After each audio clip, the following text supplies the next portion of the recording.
This next portion is editing existing photos. And for those that work at architecture firms, there are many instances, many times where you have to manipulate an existing photo, whether it's a pre-existing architectural photo or whether it's just something in the office for marketing. I've been asked numerous times to fix things, and it can be anything from taking a person out of a rendering to adding an extra column into a hallway space. It could be anything. And so for this example, I was going to show you a photo of our office and something that we used here. And I will go ahead and open this in Photoshop.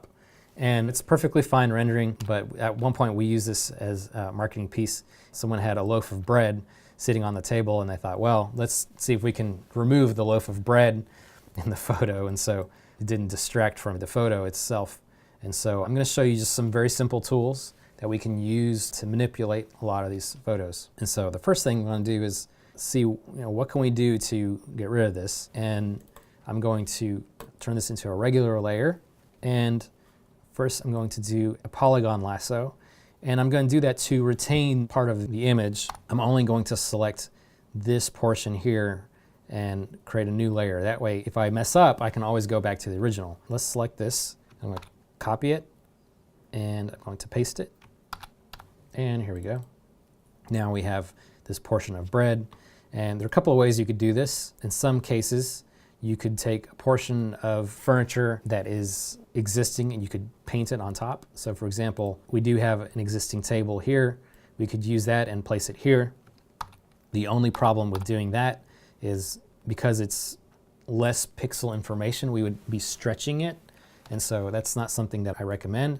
Although you could try to do it, you'll end up with a pixelated portion of your space. And so we can try to do that here. Before we scale it, let's change the opacity of it to 50%. An easy way to do that, rather than changing it here, is we can hit 5 and it makes it 50%.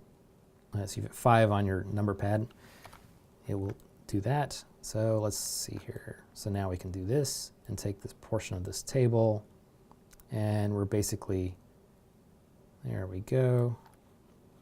And you can see that our image is already getting pixelated. And it's because we chose a portion from a smaller piece. So let's see how this works. Hit OK, then go back to 100%, hit 0, and we're back to 100%. Now you could see we're losing image quality. If we start to mask this out, actually invert the mask and just paint, you can see that we start to get all sorts of problems. One is the resolution of our image, 2, the color is not quite right, and 3, the perspective isn't right either. So this is a solution that wouldn't work.